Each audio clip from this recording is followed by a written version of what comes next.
Okay, so let's get started talking about the Cold War. So, first, I want you to think about what that means, right? How can a war be cold, right? What do we mean when we're saying that a war was cold? Well, a kind of obvious answer is that it wasn't hot, right? And so when we think about a war being hot, right, we think about a wire being hot, right? The fact that there's electricity running through it. So it's active, right? There's fighting, there's actual war. So a Cold War, there isn't that, right? There isn't actual fighting. It's not outright hostility. It's not declarations of war and soldiers on the ground and tanks. It's tension. It's weirdness. It's mutual suspicion and dislike. And the Cold War is a period that roughly ranges from right at the end of World War II, and that's what we're going to talk about today, to the collapse of the Soviet Union in 1991. So, like I said, in order to talk about the Cold War, what we really have to talk about is the end of World War II, because basically, as soon as uh, the entire premise of the Soviet and Anglo-American alliance is a loose one, right? It's very much an the enemy of my enemy is my friend situation as opposed to actual affinity for the other side, right? So the United States and United Kingdom, Great Britain, had been on not great terms with the Soviet Union since its creation. But as soon as Hitler invades the Soviet Union in 1941, so in 1941 is Operation Barbarossa, and that is Hitler's invasion of the Soviet Union, right? So from his division of Poland into the Soviet Union, in which he goes back on their non-aggression pact with each other. And when the US enters the war in December of 1941, right, so December of 1941 is when the US enters the war, gives some relief to the British, and basically then they ally with the Soviet Union. So Stalin, the leader of the Soviet Union, is asking for help basically immediately, as soon as 1942. He's asking for help. He needs relief. The fighting in the Soviet Union between the Germans and the Soviets is brutal. It's absolutely positively brutal. Millions of people are dying. People are starving. People are being brutalized. Entire cities are being burned to the ground. There is a refugee crisis. It's horrific, really, what's happening in the Soviet Union. And Stalin wants help. He says, please, please open a front in France, distract Hitler, attack his precious France. We need a break. We need Hitler to divert his troops. We need a break. We need some respite. So Churchill, so Winston Churchill, he is the Prime Minister of Great Britain, and Franklin Delano Roosevelt, he is the President of the United States. What do? They invade North Africa. So they invade North Africa and start attacking the Germans in North Africa, right? This is called Operation Torch. Stalin is like, whoa, I asked you to open a front in France. Why are you fighting in Africa? Like, do you really want to be my allies or not?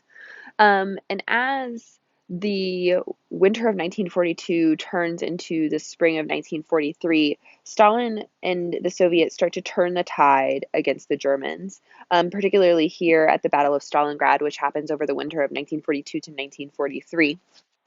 And it is some of the most brutal fighting of the war. I've already mentioned how brutal the fighting in the Soviet Union was. It's also one of the worst winters on record. And so all of this comes together, and the Germans just cannot maintain their supply lines in the Russian winter yet again. And so the Soviets are able to start pushing back against the Nazis, and they start making advances through Eastern Europe. So as they're advancing through Eastern Europe, as 1943 continues on, the Allies will meet. They will meet in Tehran, which is here-ish, which is the capital city of Iran. So it's called the Tehran Conference. And at the Tehran Conference, Stalin, Churchill, and FDR meet.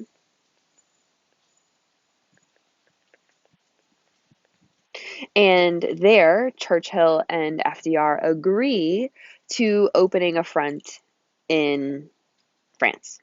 So they basically agree to what will become D-Day there. Um, as the D-Day preparations are going on throughout 1943 and 1944, the Soviet Union continues to advance through Eastern Europe, quote unquote, liberating the countries that were occupied by the Nazis. I say quote unquote liberating for a few reasons. So, one, they are in fact destroying Nazi control over these places. So, they are being liberated for real in that sense. In another sense, I put the air quotes around liberated because, one, Stalin's troops commit atrocities as they go as a form of revenge against the atrocities that were committed against them. So it's kind of a tit for tat brutality. And two, um, Stalin's forces will never leave Eastern Europe, right? So they kind of exchange Nazi occupation for Soviet occupation.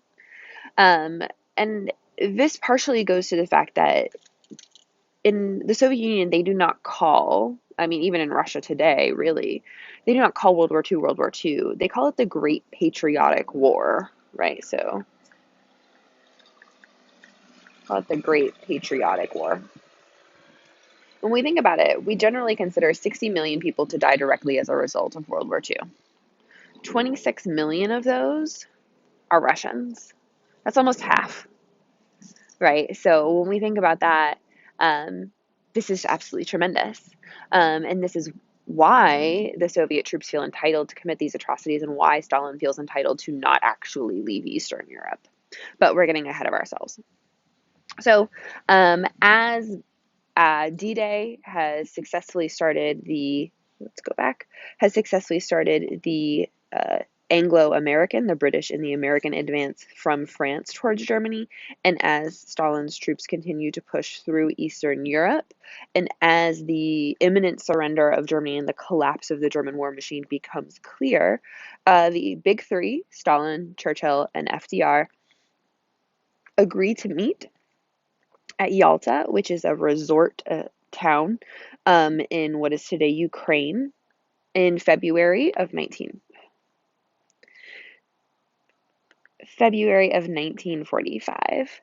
And this is called the Yalta, right? So Yalta Conference. Um, as the gentlemen meet there, you can see it's like in the Soviet Union. So they met here, right, in Tehran, and now they're meeting here. So Stalin refuses to go far away.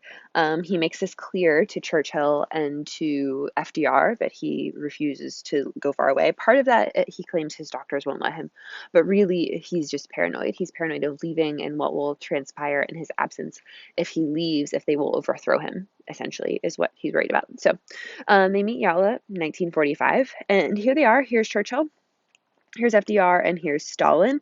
It is cold, right? It's February, so that's why they're dressed this way. And you notice that FDR, our president, here in the middle, he maybe isn't looking very well. This happened in February of 1945. FDR will be dead April 12th. So he has 2 months left to live at the point of this conference. When he's there. So here they are for their photo op. Let's talk about what they agree to here at Yalta, right? So remember, this is the Yalta Conference in February of 1940. Oh, for crying out loud. 1945.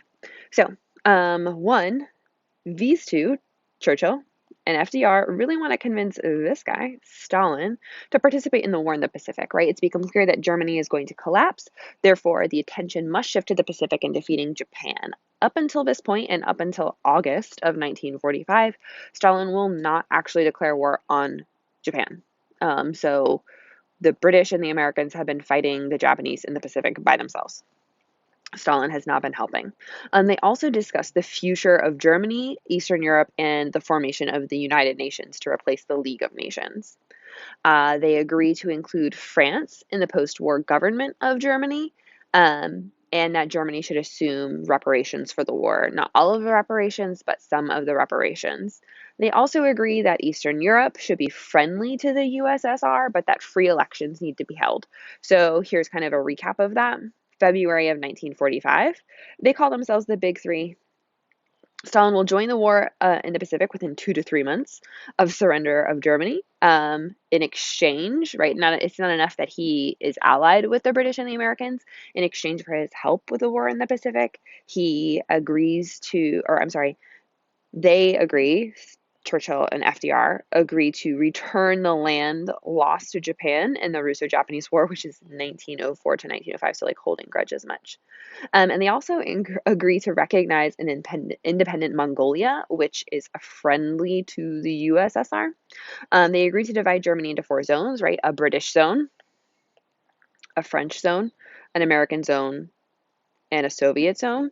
The Soviets Stalin only agrees to have this French zone if it comes from the British and the American zones, which is kind of a fun fact. Stalin also agrees to free elections in Poland and these other European countries liberated by them. So that's February of 1945. As March and April progress in 1945, the Soviet troops, the Red Army, advances on Berlin. Stalin says that there are no holds barred. It is a full out march of destruction to Berlin. That way he beats the Americans there, right? He beats Patton's Seventh Army on its way, and they get there first.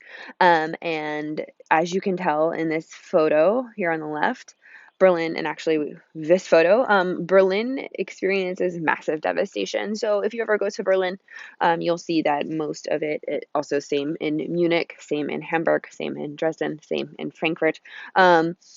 These cities are all new, right? They're all reconstructed after the war.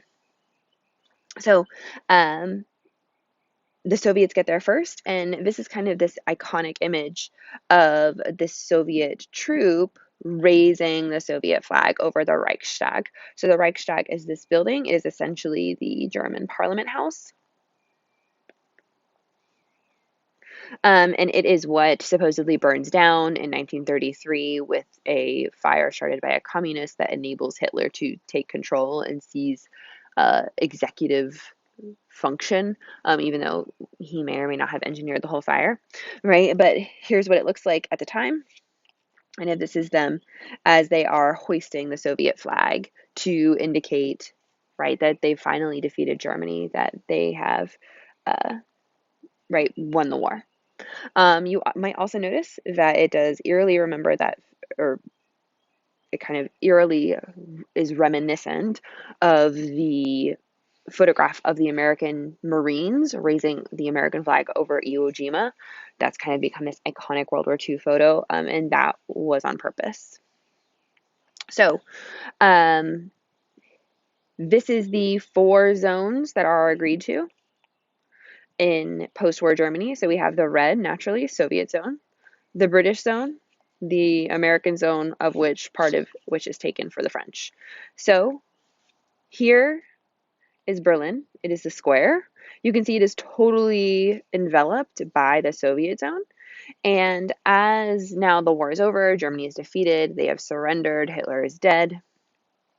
The Allies, the Big Three, agree to have another meeting. And so they meet again in July of 1945, from July to August 1945 in Potsdam. Right, so Potsdam is this kind of resort town outside of Berlin. It's very lovely. I suggest you go there. And my profile picture on Canvas is me in Potsdam. And the Big Three meet again, except there's a different Big Three, and the Big Three will change again in the middle of July because Churchill, poor Churchill, he loses an election. And here's Truman, right? So this is sad face. This is the American president. This is Harry S. Truman.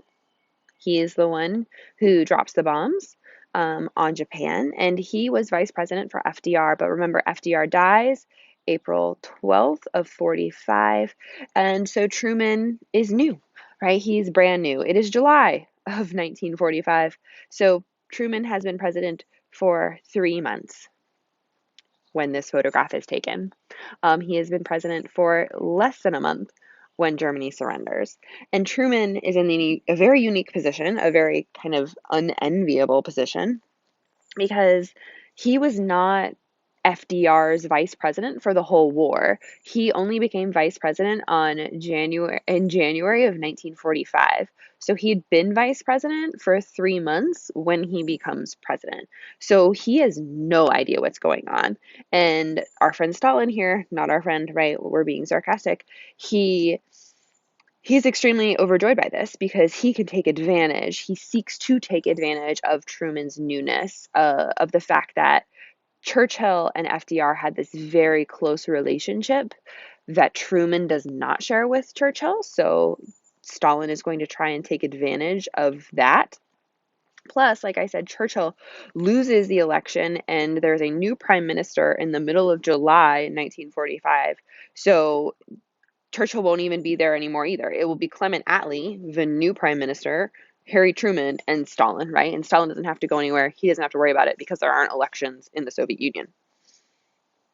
So, at the Potsdam Conference, what is agreed to? So, they confirm that there will be 4 occupation zones. They also confirm that Germany should be completely demilitarized, like factories that can create items for war will be destroyed.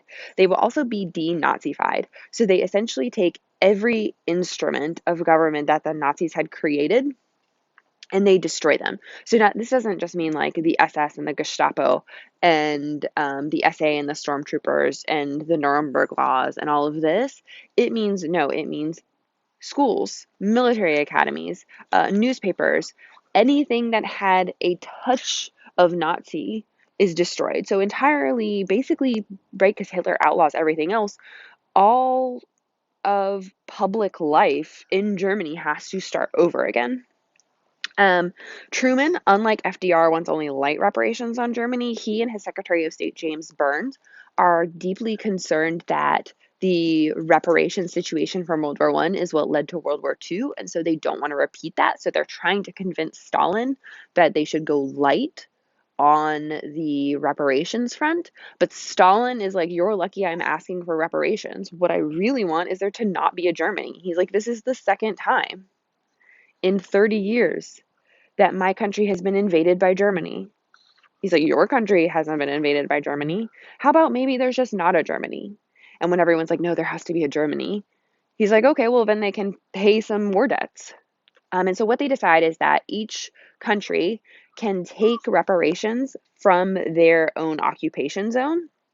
So what the Russians, the Soviets end up doing is they end up basically raiding their zone for everything that can be used to make some of the money back. So factories, machinery, um, like printing presses and newspaper offices, all of that they end up raiding and sending back to the Soviet Union.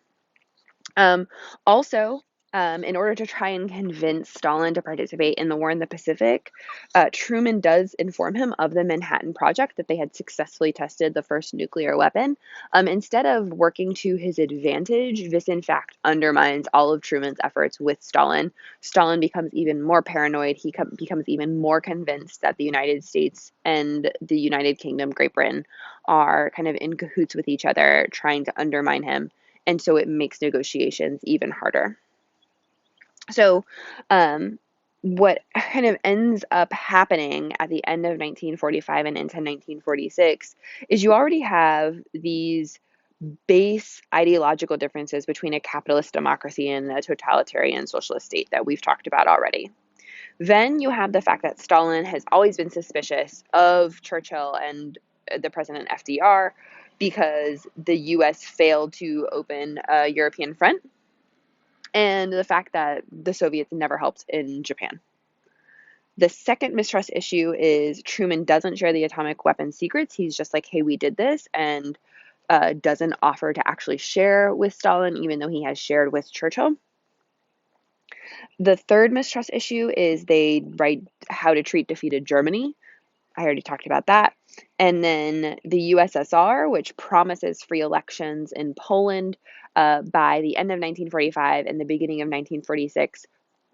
Not free elections have happened in Poland and Romania and Bulgaria and some other occupied areas of what will become the kind of the battlefront of the Cold War, behind the Iron Curtain, so to speak. They're like, "Oh yeah, they were free elections," and everyone who's not a Soviet is like, "Those were not free elections. You rigged those elections." And they're like, "No, we didn't do that." So this all leads to mistrust that's going to build the basis of the Cold War. And one of the things that you probably talked about in your past history classes is the Berlin airlift, and we're going to talk about that in our next installment. But I've been jabbering on too long already.